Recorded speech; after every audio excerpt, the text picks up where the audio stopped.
கிறிஸ்துவர்களே, மிகவும் பிரியமானவர்களே, 4/3/2026 உங்களை சந்திப்பதில் மகிழ்ச்சி அடைகிறேன். வாருங்கள், ஒரு நிமிடம் நாம் ஜெபிப்போம்.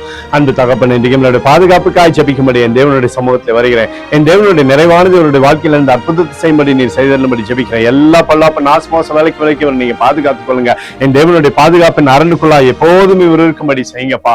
இயேசு கிறிஸ்து சிந்தின பரிசுத்த ரத்தத்தை இவர் மீது, ஒரு குடும்பத்தின் மீது செய்கிற சகல காரியத்தின் மீது பூசுகிறேன். ஆகவே இந்த நாள் முழுவதும் மகிமையின் ஆசீர்வாதம் இவருடைய வாழ்க்கையில் இருக்கட்டும் தகப்பனே. சங்கீதம் 115:12 படி கர்த்தர் தம்மை நிலைத்திருக்கிறார், அவர் ஆசீர்வதிப்பார் என்று சொல்லி எழுதப்பட்டக்கூடிய வார்த்தையின்படி உடைய ஆசீர்வாதம் என்னுடைய வாழ்க்கையிலிருந்து சகல நன்மையுமே கொடுக்கட்டும். இயேசுவின் நாமத்திலே ஒப்புக்கொடு ஜெபிக்கிறேன் நல்ல பிதாவே, ஆமென். பிரியமான ஜெப பங்காளரே, ஒரு நிமிடம் நம்ம இந்திய தேசத்திற்காக ஜெபிப்போம். அன்பு தகப்பனே, 4/3/2026 இந்திய தேசத்திற்காக ஜெபிக்கும்படியாய் உம்முடைய சமூகத்தில் வருகிறேன். இந்திய தேசத்தை நீ ஆசீர்வதிக்கும்படியாய் ஜெபிக்கிறேன். ஆசீர்வதிங்க. தேசத்துல நன்மையும் கிருபையும் விடுதலையும் உண்டாகும்படி செய்யுங்கப்பா. உம்முடைய சமாதானத்தின் அபிஷேகம் தேசத்தில் இருப்பதாக.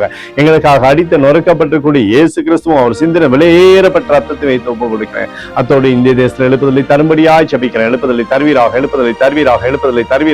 எழுப்புதலை எங்கள் கண்கள் பார்க்கும்படி நீர் ஆசீர்வதிக்கும்படி ஜெபிக்கிறேன். நேற்றும் இன்றும் என்று மாறாதவராகி இயேசுவின் நாமத்திலே ஒப்புக்கொடு ஜெபிக்கிறேன் நல்ல பிதாவே, ஆமென். பிரியமான ஜெப பங்காளரே, ஆண்டவர் நம்மளுடைய ஜெபத்தை கேட்டிருக்கிறார். இந்த நாள் முழுவதும் கர்த்தராகிய இயேசு கிறிஸ்துக்குள் நீங்கள் வளரும்படி வாழ்த்தி ஆசீர்வதிக்கிறேன், ஆமென்.